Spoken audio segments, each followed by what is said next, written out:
Padre Celestial, en esta noche te damos gracias por el privilegio que nos has dado de poder entonar esas alabanzas delante de tu presencia, mi Dios.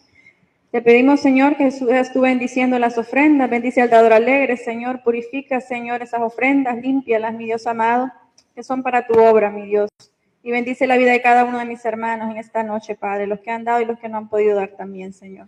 Te alabamos y bendecimos tu nombre y te damos la honra, la gloria, el poder y la alabanza, porque solo a ti te pertenece, mi Dios. Te damos gracias en el nombre poderoso de Cristo Jesús. Amén. Así queda nuestro pastor en esta noche con el mensaje.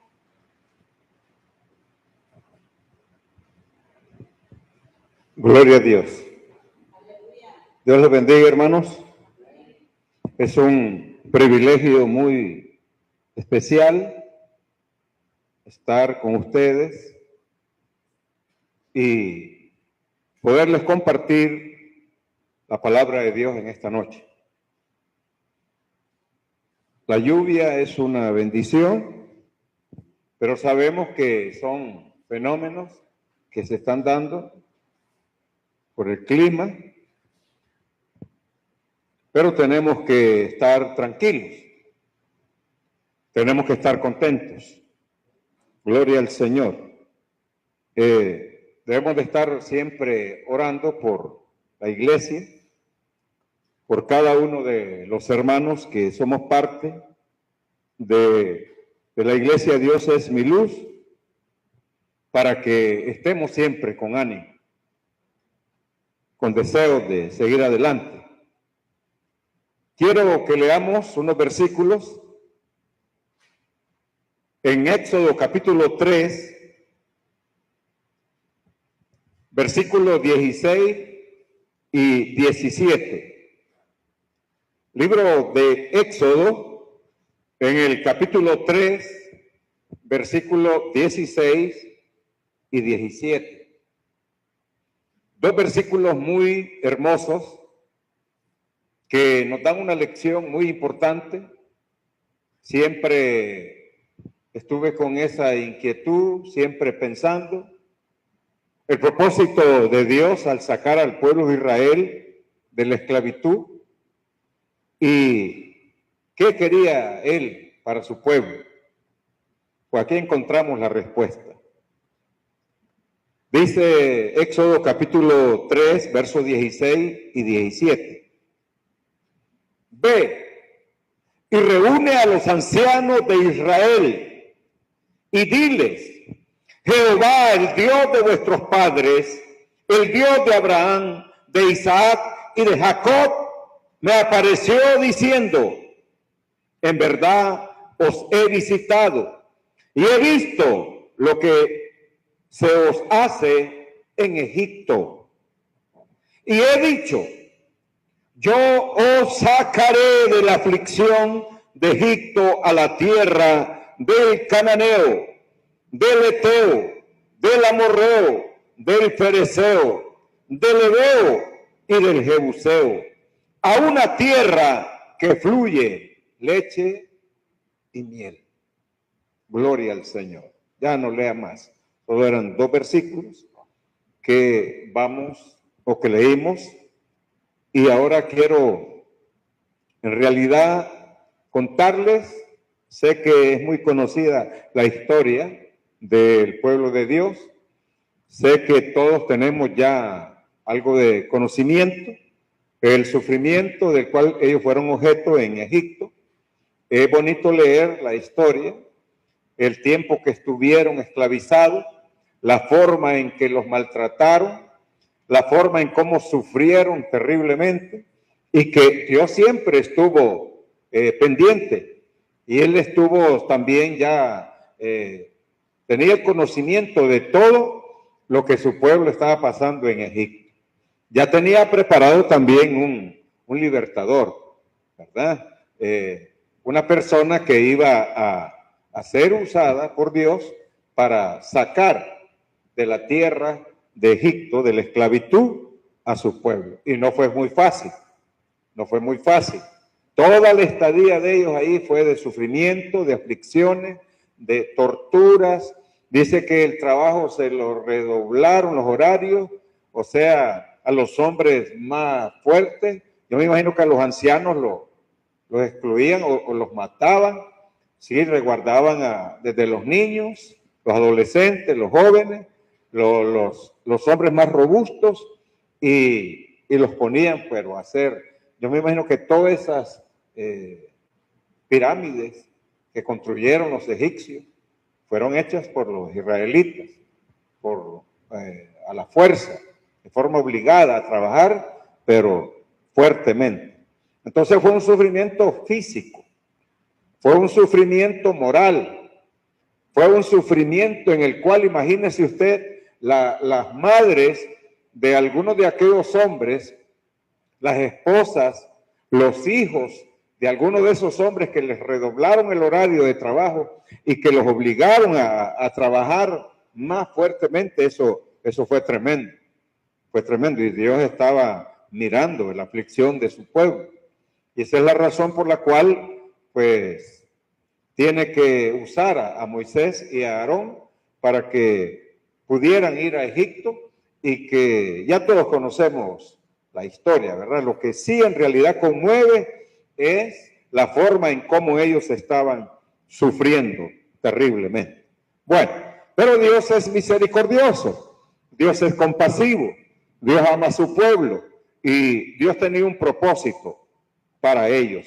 Y esto es una lección también para la iglesia en la actualidad, para la iglesia que es el pueblo de Israel espiritualmente. Hoy, en el tiempo que estamos viviendo, somos considerados como el pueblo de Israel espiritual. Amén. Yo sé que todos lo sabemos y entonces tenemos ese privilegio de que las cosas que le sucedieron a los israelitas, también la iglesia de alguna manera tiene que atravesar por el mismo proceso, por las mismas experiencias. Pero el mismo Dios de los israelitas es el mismo Dios de nosotros. Amén. Lo que Dios tenía preparado para los israelitas era una tierra que fluía leche y miel. Pareciera que como que lo tomáramos así literalmente. ¿Qué nos podríamos imaginar? Que habrían bastantes vacas ahí, ¿verdad? Y que habrían bastantes avispas, panales. Porque era literalmente, dice, leche y miel. Pero era de forma simbólica. Quiero decirles que era de forma simbólica. Así como la leche sirve para los niños recién nacidos, así como la miel sirve para muchas cosas, entonces así iba a ser el ambiente en que iban a vivir ellos. Y aquí nos detalla de los jebuseos, de los amorreos. ¿Y eso qué es? Bueno, eran tribus, hermano, enemigas del pueblo de Dios, enemigas de Dios. O sea, lo que entendemos nosotros es que esas tierras estaban siendo habitadas, estaban siendo controladas, trabajadas por todos estos personajes, los jebuseos, los amorreos, y entonces es otra historia empezar a sacar nosotros la lección de quiénes eran estas personas. Bueno, vamos a resumir que eran enemigos de Dios y por lo consiguiente eran enemigos del pueblo de Dios. Había que conquistar la tierra, no iba a ser fácil. No era como quien dice, bueno, solo pasan por el desierto, llegan al Sinaí, se están un tiempito ahí y luego los vamos a guiar hacia esa era la misión. Eso era lo que Moisés ya trazó en su mente y en su corazón, poder hacer todas esas cosas. Incluso tuvieron un tiempito, como unos 2 años en el Sinaí. Y ahí en el Sinaí Dios los estableció como una nación. Dios les dio preceptos, les dio estatutos. Dios los bendijo como un pueblo. Amén. Entonces, pero llega en cierto momento Moisés y les dice, bueno, ustedes como que se han acomodado, como que se sienten bien aquí, ¿verdad? Porque ya tenían un tiempo de estar ahí en el Sinaí y entonces les dicen, no, hay que levantarse y hay que avanzar, hay que caminar. Todas esas cosas son experiencias en la actualidad que la iglesia va a pasar también.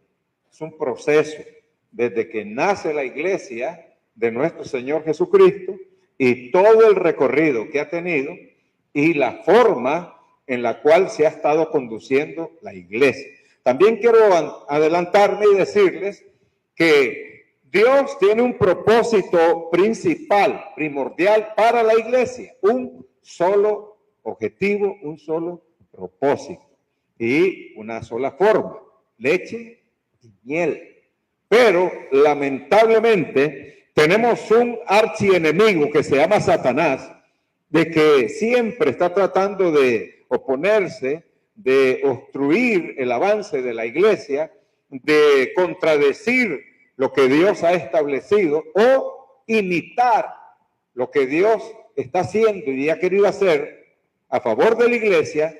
Satanás entonces, con su astucia, con sus artimañas, está engañando a parte de la iglesia. Y lamentablemente, parte de la iglesia ha caído bajo ese engaño, en una trampa mortal, y ya vamos a ver qué es lo que ha sucedido. Bueno, entonces ya dijimos de que no iba a ser fácil, había que pelear, había que conquistar la tierra, y lo lograron. Lograron vencer a todos los jebuseos, a los fereceos y a todos los feos que habían ahí, los vencieron y ocuparon la tierra. Ya sabemos que Moisés solo logró mirar de larguito, no entró, pero Josué sí lo logró. Josué fue el líder que Dios utilizó para poder entrar a su pueblo, a esa tierra que fluía leche y miel. ¿Y en qué consistía? Bueno, la paz que ellos iban a tener, la libertad de escuchar la voz de Dios. Eso es muy importante. Ya en un territorio donde los israelitas no tenían ningún temor, estaban tranquilos, como dicen, relajados, estaban ahora disfrutando. Imagínense cuántos tuvieron que pagar el precio de los israelitas, cuántos morirían en Egipto, cuántos serían sacrificados. Bueno, pero ahora en una tierra que es de ellos, es propia de ellos, está la presencia de Dios ahí. Dios les iba a hablar a la hora Dios quisiera hablar. Niños ahora que venían naciendo y verlos crecer en un ambiente ya sano, ya no estar con aquel temor, las madres, las esposas, de que iban a perder a sus esposos, a sus hijos, y que los iban a estar ahí humillando, así como los humillaron en Egipto. Tierra que fluía leche y miel, sanos mentalmente, sanos espiritualmente, físicamente, en todo aspecto, sanos, bendecidos. ¿Qué lección podemos sacar? Vamos a aplicarlo a la iglesia. Amén. Todos sabemos de dónde venimos. Todos sabemos en qué condición estábamos. Agradecidos con Dios. Porque la verdad es que las iglesias tienen que estar abarrotadas de personas. Tienen que estar llenas. Pero de gente agradecida. De gente que en realidad valora lo que es la vida cristiana. La condición en la que estábamos. La Biblia es clara y dice que estábamos muertos en delito y pecado. Es una condición triste. ¿Cuántas personas, cuántos de nosotros sufrimos terriblemente las consecuencias del pecado? Vivíamos una vida de libertinaje, depravación, de inmoralidad, de corrompición. Hogares a veces desintegrados completamente. Nosotros mismos sin mostrar ningún principio moral. Íbamos al borde del precipicio, así estábamos. Y me estoy dirigiendo al pueblo de Dios, a todos aquellos, generalizando, que somos cristianos, que un día profesamos esa fe, y que un día aceptamos el sacrificio que Cristo hizo en la cruz del Calvario. Que un día reconocimos. Yo, en el caso mío, yo pienso y digo, yo ya no estuviera aquí, ni me hubieran conocido. Si el Señor no me hubiera alcanzado por su gracia a los 17 años. Entonces, usted sabe, usted puede hacer un recuento de su experiencia cristiana, de su pasado. ¿Cuándo fue que Cristo en realidad llegó a su vida? Si Cristo llegó a su corazón y ha impactado su vida, si en realidad usted disfruta de la vida cristiana, si usted piensa en algo especial que va a pasar, aún después de que hayamos muerto. Aún después de que experimentemos de que vamos a morir, porque está establecido que muramos. Pero hay una esperanza viva, grandiosa, hermosa, de que Jesucristo fue y selló el precio con su sangre de nuestra redención. Entonces eso es muy importante. Ahora, ¿cuál fue el propósito de Dios al sacarnos del pecado del mundo? De ahí donde estábamos esclavizados por Satanás. Porque nosotros hacíamos lo que Satanás ordenaba. Y siempre Satanás nos estaba, se cumple un dicho que dice por ahí, mal paga el diablo al que bien le sirve. Porque al final nosotros obedecíamos lo que Satanás decía, lo que nos mandaba hacer, nosotros lo hacíamos, pero al final lo que nos esperaba era la muerte eterna, la condenación eterna. No había esperanza, no había esa confianza y esa seguridad que hoy tenemos. Ahora, ¿qué significan los jebuseos y los amorreos y todo? No fue fácil conquistar el alma. Esa es la conquista del alma. No ha sido fácil ni va a ser fácil. Ese es el centro, como dicen, el meollo del asunto, del problema. Que la conquista de Canaán simboliza para el cristiano la conquista del alma. Es el alma en la que tenemos nosotros, pero invadida de enemigos, los cuales a veces algunos los conocemos, los hemos escuchado y otros que ni sabemos de dónde salieron ni quiénes son. Pero ahí están, enemigos fuertes. La vida del cristiano es fuerte, de luchas. Tiene que llegar un día a conquistar el alma. Y eso es lo que debe saber todo cristiano, porque la verdad es que no se habla de estos temas en muchas iglesias. A algunos pastores no les interesa, y esa es la razón porque yo antes les dije de que el diablo, hermano, está tratando la forma posible de que no se sepa de esto. Hay pastores que cuando escuchan de sanidad interior arrugan la cara. Ya viene ese otra vez con los temas de sanidad interior. Yo prediqué un tema hace poco en una iglesia de sanidad interior. Yo me sentí bien, me sentí, ¿cómo le dijera? Respaldado por Dios y sentí que era lo que en realidad estaba hablando, era que estaba recibiendo la iglesia. Y entonces yo ya no pude ministrar, pues. Entonces pasé al pastor y él empezó a orar por Israel. ¿Entiende usted? No le dio importancia a la palabra. No le dio importancia al mensaje que se habló. Porque cuando se hablan esos temas es de aprovechar. Tanto uno que es pastor, ¿verdad? Darle gracias a Dios, reconocer si estoy en una situación difícil o cometiendo alguna falta o que hay algo que me haga falta, entonces aprovecho la palabra para ministrarme y aprovecho para traer al pueblo aquí al altar para que cada uno de ellos reciba una administración del Espíritu Santo, porque después que se predica la palabra, esa palabra queda impactando en el corazón, en el alma especialmente. Más cuando se habla del alma, la gente dentro de la iglesia, algunos de nosotros decimos, hombre, en realidad estoy cometiendo un error o me hace falta estos detallitos ahí que tengo que llenar, estos requisitos para mi vida cristiana, para mi relación con Dios. Esa es la realidad de la palabra de Dios cuando se habla para el alma. Los mensajes para el alma son los más importantes que se deben de anunciar en este tiempo. Hace poco unas autoridades de una iglesia me dijeron, son los temas, la palabra que necesita la iglesia en el día de hoy. Imagínense, aquellas iglesias que no están hablando para alimentar y para sanear el alma. Y aquellas iglesias que tienen la palabra y que no la aprovechamos. Eso es ilógico, ¿verdad, hermano? Eso es triste de poder nosotros hablar. Bueno, vamos a ver. La palabra de Dios Ahora en la actualidad, porque ya estamos hablando de nosotros, de la iglesia. Yo dije anteriormente que muchos de nosotros, igual a Israel, vivíamos en aflicciones, en problemas serios. Bueno, cada uno tiene su testimonio. Y no me diga de que ha sido feliz antes de venir a Cristo. No me diga usted de que ha vivido la vida.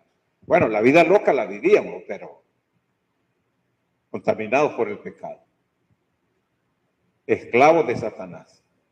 Pero una vez que el Señor nos libera de ahí y que nos trae a su luz admirable y que nos pone en lugares especiales, entonces muchos vamos caminando por el camino, pero con el alma afectada, con el alma dañada. Entonces, ¿qué necesita? Necesita medicina. Necesita algo que limpie el alma.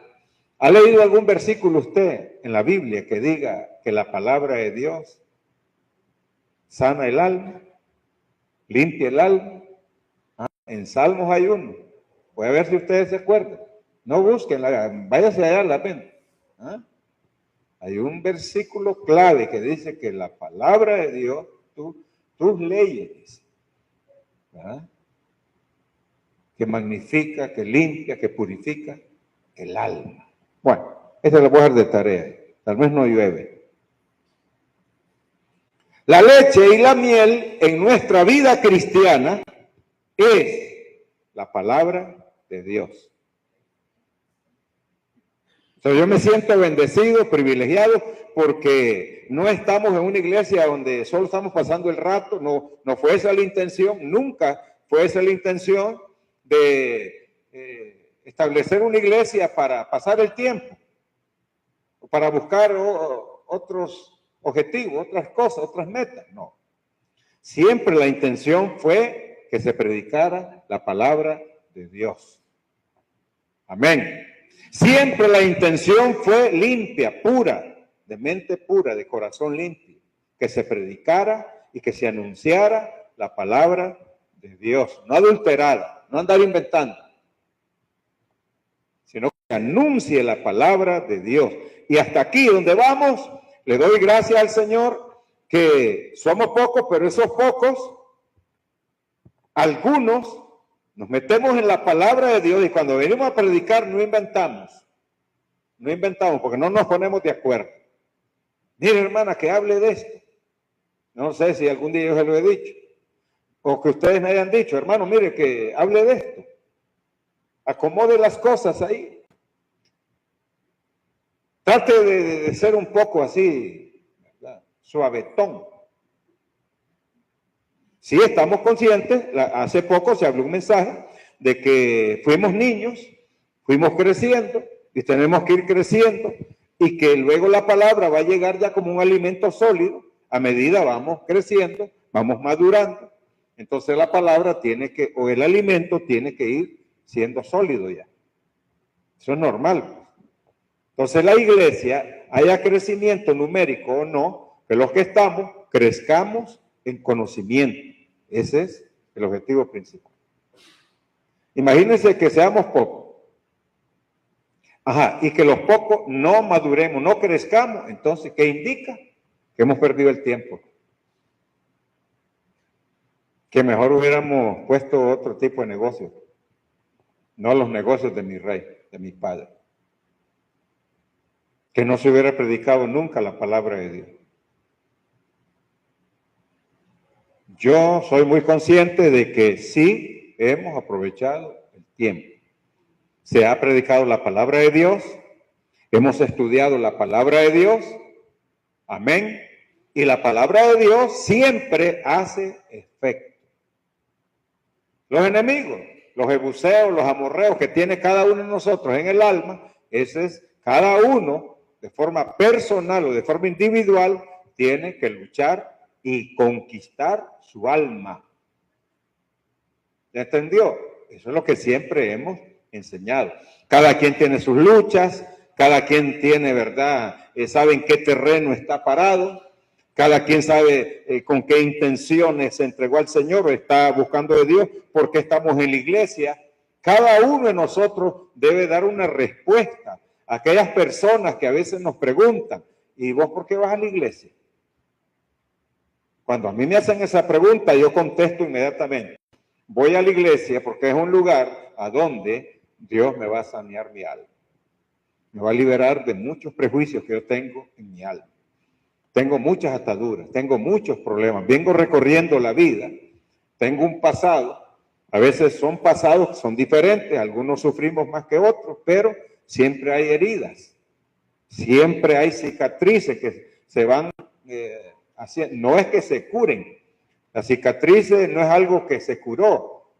Usted puede ver una persona que se hace una herida en su aspecto físico, así, y le queda una cicatriz, pero no es que se curó, más bien se puso más feo uno. Le quedó una cicatriz. Si la cicatriz no estuviera, entonces dice uno, bueno, no hay problema. Sí, me curé, dice. Se curó por dentro y se curó por fuera. Pero hay cicatrices en el alma que están ahí y que pudo haber pasado 10 años, 20 años, 30 años, 40 años, y esas cicatrices ahí están. Que cuando menos acordamos, por un simple olor, por un ambiente, ¿no le ha tocado a usted que va pasando por un lugar en un carro y dice, me parece que yo había pasado por aquí? Entonces todo eso es la memoria, todo eso es por el subconsciente que tenemos nosotros. Y algo bonito, hay un cajoncito que se llama ahí, bueno, donde tenemos todos los recuerdos, malos y buenos, el alma. Amén. Miren, vamos a ver cuáles son las características que tienen estos dos elementos, la leche y la miel. La leche es un alimento completo. Es el alimento más óptimo para la alimentación de un recién nacido y de un ser humano, también adulto, ya que contiene, escuche bien que contiene la leche, vitaminas, minerales, grasas y proteínas.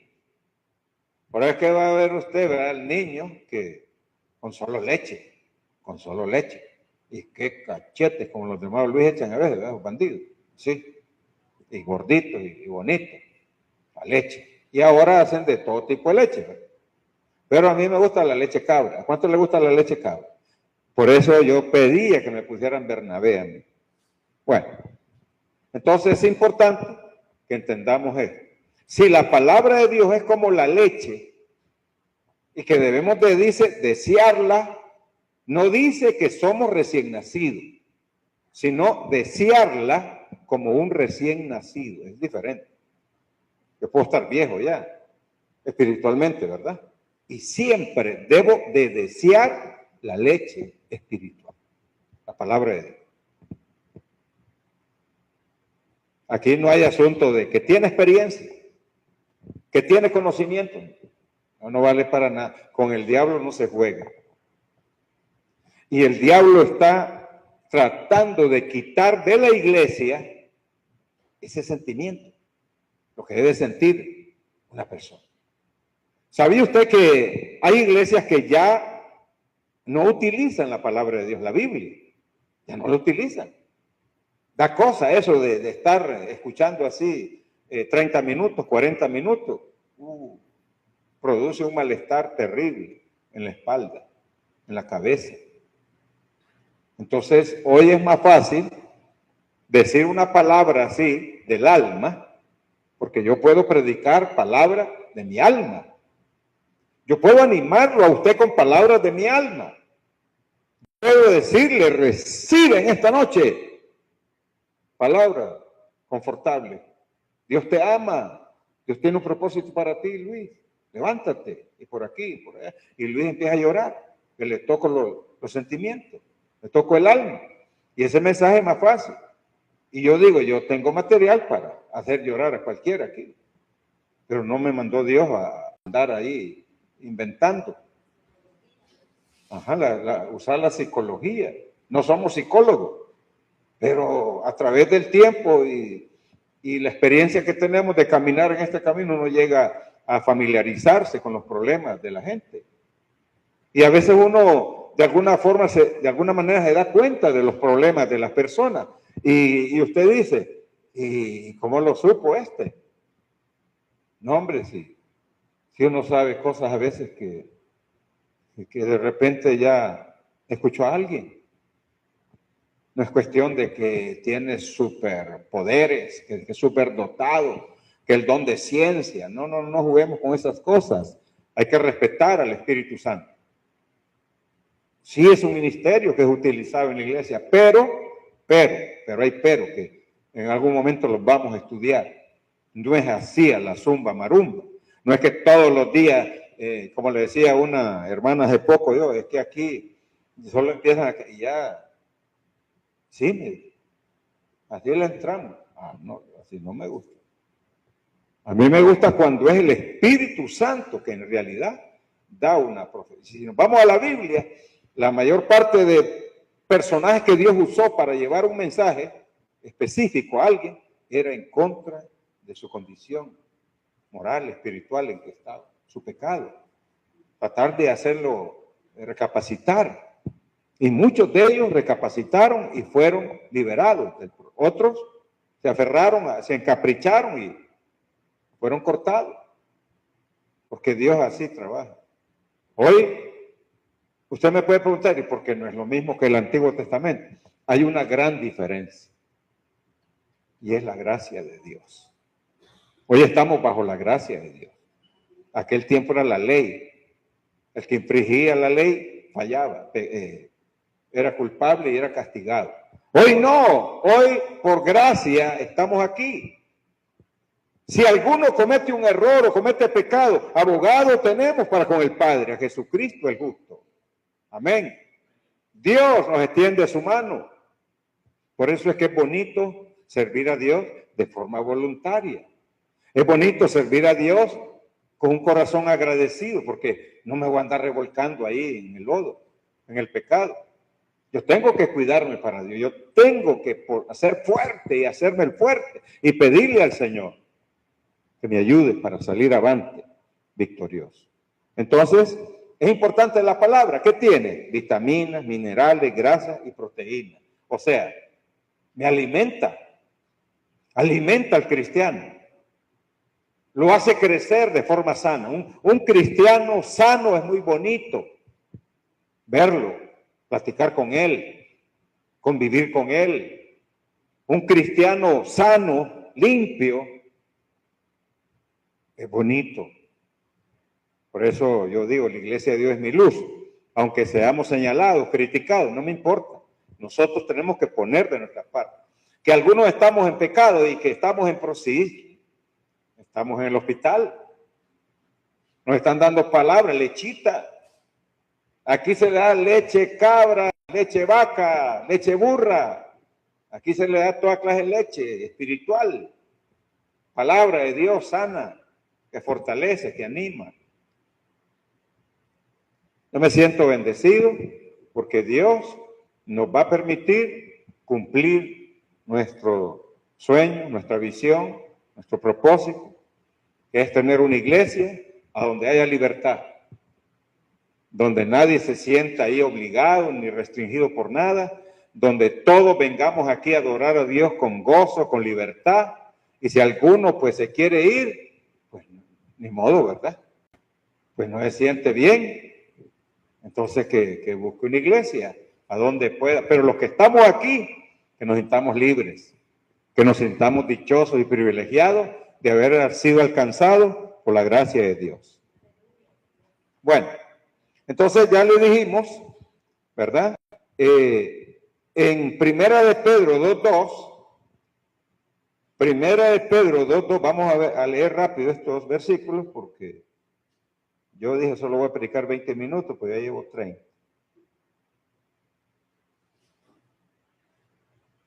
Primera de Pedro 2, mire, desead como niños recién nacidos la leche espiritual, no adulterada, para que por ella crezcáis.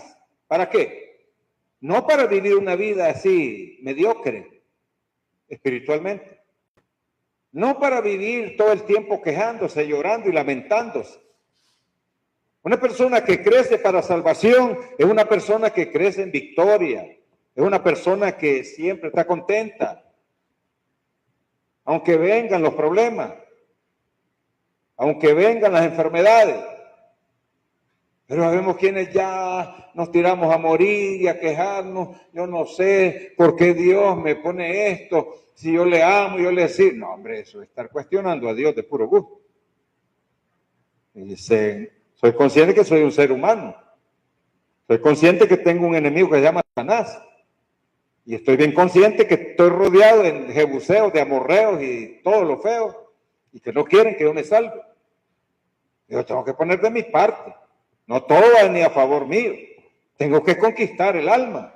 En la vida cristiana tengo que luchar, tengo que esforzarme y tengo que llegar a ser un vencedor en Cristo Jesús. Amén.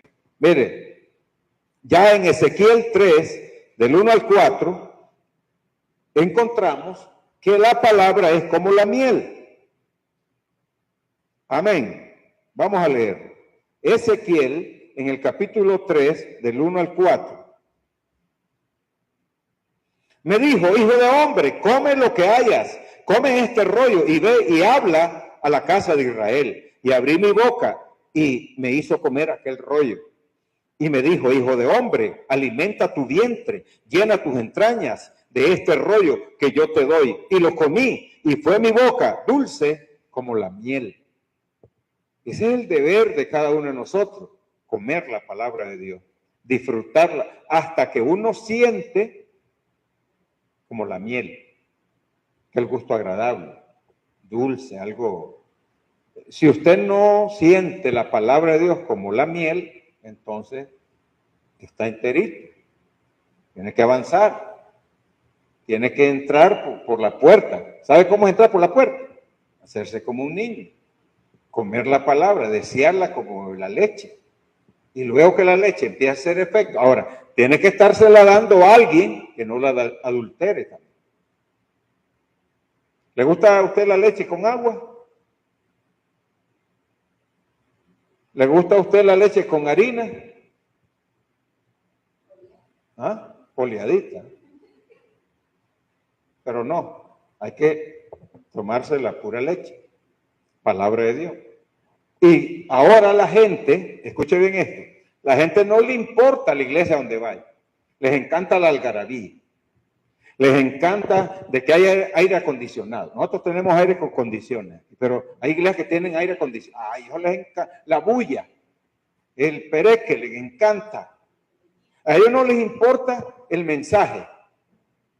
A veces los predicadores que están al frente de una iglesia no saben nada de la Biblia.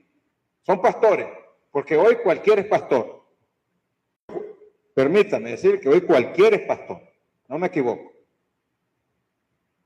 Cuando a mí me entrevistaron y yo llené una solicitud de ingreso al ministerio, 1978, me entrevistaron como 4 personas de Puerto Rico.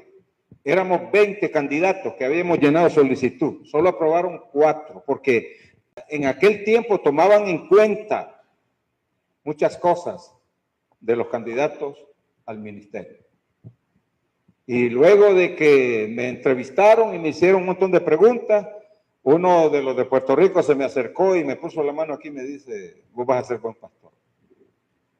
Bueno, yo no sé, de alguna manera profetizaban, ¿verdad? Pero no andaban diciendo que Dios me lo dijo, Dios me lo hizo aquí, Dios me mostró, y no, que simplemente se basaban en cómo hablaba una persona, en cómo se expresaba o qué era lo que hablaba de Dios, porque yo en ese tiempo quería comerme toda la Biblia, aprender. Entonces, para mí ese es el interés que tiene que tener todo cristiano. Aquí hay hermanos que han sobresalido un poco y se ha visto, es notable, ¿verdad? Pero es que han puesto de su parte. No es que no, es que hay que quemarse las pestañas. Es que hay que doblar rodillas. Es que hay que agarrar esa Biblia, pero con devoción, ¿verdad? No como nos decían antes los clérigos, Decían que te vas a volver loco si lees tanto esa Biblia. No, nadie se vuelve loco. Yo me he vuelto loco, pero para Cristo. Amén. Yo quiero estar siempre predicando la palabra de Dios. Yo quiero estar hablando de algo que ha sido la motivación toda mi vida. Y no la puedo comparar con nada de este mundo. Con nada. Para mí la prioridad y el primer lugar es la predicación de la palabra. Mi ministerio que Dios me dio. Y entonces la decisión es terminar con las botas puestas, predicando el evangelio de Jesucristo. Y sobre todo, la palabra de Dios no adulterada. Cada mensaje, cada enseñanza se estudia, se analiza bien para ver si la interpretación, pues, tenemos que buscar una línea. Hay tantas formas de interpretación ahora que todos nosotros tenemos que buscar una línea. Usted va a escuchar que otros interpretan de otra manera. Ahí es donde usted tiene que ubicarse y decir, bueno, yo tengo mi casa, tengo mi iglesia, tengo mi pastor que nos enseña, y entonces aquí si nos vamos al infierno nos vamos todos. Y si nos vamos al cielo nos vamos todos. Yo así le dije a alguien hace poco porque cuestionan la iglesia, porque participan algunas personas que según ellos no deben de participar. Y yo muy tranquilamente le dije, si me toca irme al infierno con esa gente, me voy. Pero como hay una confianza, una seguridad de que estamos, mientras estemos aquí y mientras estemos en vida, nosotros podemos enmendar nuestra vida. Y el trabajo es de que los que estamos adentro y tenemos problemas, solucionemos esos problemas. ¿Y qué significa eso? Conquistar el alma.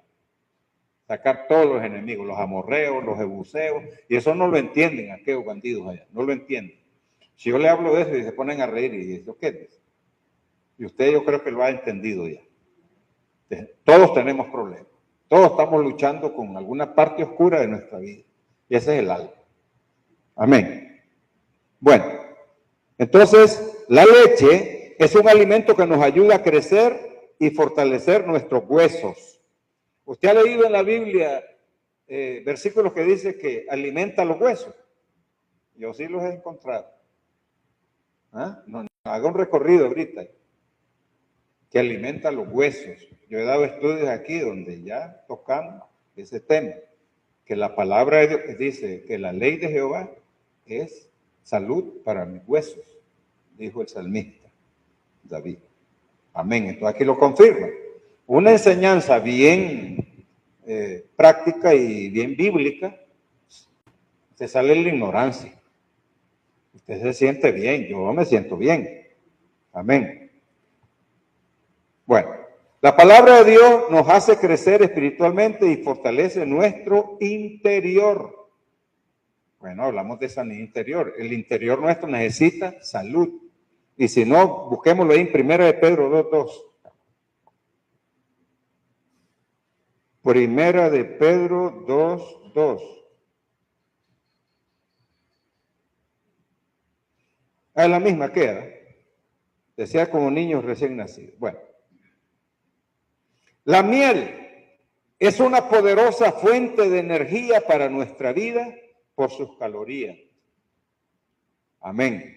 La palabra de Dios nos fortalece y nos llena de energía, según Isaías 40, del 28 al 29, donde dice que como el águila seremos renovados. Su palabra nos recuerda sus promesas. Su palabra nos recuerda que Dios siempre está con nosotros. La miel es un endulzante natural. La palabra de Dios endulza nuestro corazón y nuestra vida. Ezequiel 3:3. La palabra de Dios quita de nuestro corazón la amargura, el enojo. La palabra de Dios endulza nuestra vida con la presencia de nuestro Dios. Si me dieron una pastillita un día de esto, súper amarga, ni quiera Dios. Ajá, la amargura que andamos en el alma es algo horrible. Es de sufrimiento, es de agonía. Muchos estamos en la iglesia todavía esclavizados en el Egipto del mundo, bajo las garras de Satanás, las artimañas y las mentiras de él. Salgamos de allí, tenemos la palabra de Dios. Muchos corren por doquier, muchos andan para acá y para allá buscando que Dios les hable. No pueden escuchar que por eso hoy todos se lo han inventado. Y cada una de las iglesias que están levantando, usted va a ver, Ellos no se declaran pastores, se declaran profetas. Aquí somos un ministerio, dice, profético. Es más fácil. La gente cae de forma ingenua en el engaño. ¿Cómo va a creer que yo voy a estar satisfecho con que alguien venga y me diga ciertas cosas? Yo voy a decir, es palabra de Dios. Mentiras. La palabra de Dios está en la Biblia. Esa es la palabra de Dios. Si a mí me hablan de la palabra de Dios, yo digo, Dios me habló. Muchos andan buscando por doquier. Corren, no les importa la distancia. Por eso es que esas iglesias se llenan así, ¿no? Y con las mismas actuaciones de ellos, corren a la misma gente. Yo le pregunté a una persona que me dijo que era profeta. Ajá, le digo, pero ¿no les ha parecido ahí un falso profeta? ¿Cómo no? Dice, siempre llegan unos bandidos, imagino. ¿Ah? ¿Están conscientes? ¿Por qué? Porque algunos pasan y no, exageran. Dicen esto y esto y esto y esto y eso no se cumple nunca. Miren, yo le puedo confirmar con la Biblia que cuando Dios usó a ciertos profetas y esos profetas llegaron allá a donde la persona que eran enviadas, las cosas se cumplían de forma inmediata, instantánea. Es que era allí. Incluso Dios daba nombres con mucho tiempo de anticipación, nombres. Y lo que iba a ocurrir, este altar va a tronar como una bomba. Y en la cara del rey estronó el altar que había levantado en Betel. ¿Ah? Es que Dios no se equivoca, no anda inventando. Mire, quédese con eso en la mente y el corazón. La palabra profética es lo que está escrito en la Biblia, esa es la profecía que debemos de... Yo soy un profeta, usted es un profeta cuando está hablando la palabra de Dios. La miel es un cicatrizante natural. Las abejas añaden además una enzima llamada glucosa oxidasa. Cuando la miel es aplicada en la piel, esta enzima ayuda para cicatrizar las heridas. Ahí la palabra, ¿qué es lo que hace? ¿Ah? No dice que Él vino a ayudar a los quebrantados, a los heridos de corazón, a sanarlos. No dice así. ¿No lo ha leído usted? No lo ha leído en Isaías. La palabra de Dios es cuando se le enseña. Cuando vamos donde un enfermo, hay que leerle. Salmo 88. Contar mis días y que haya sabiduría en mi corazón. ¿Ah? Que cada día que va pasando nosotros tenemos que ir valorando las cosas buenas que experimentamos y anotando las cosas malas y pidiéndole a Dios que nos corrija y que nos ayude para hacer las cosas buenas. No necesito otra cosa. La palabra de Dios trae sanidad a nuestra vida. Él ha prometido traer sanidad para nuestra vida. Él va a sanar mi vida mentalmente, emocionalmente, físicamente y espiritualmente. Dios es nuestro sanador. Isaías 53, la Biblia lo dice. Siempre que vamos a anunciar algo, vamos a predicar, la Biblia lo dice. La Biblia lo dice. La Biblia dice, pero hay que dar la cita. Habemos personas también que hemos ido al otro extremo. La Biblia dice, pero no dicen a dónde. Conmigo no va eso. No, que la Biblia dice que deje. No, ¿a dónde está? No, que yo escuché. Yo escuché. No es que, como dicen los holanchanos, me se olvidó. Me se olvidó. La Biblia no es para que nos olvide. La Biblia es para leerla, para estudiarla, para analizarla, para interpretarla y para aplicarla a nuestro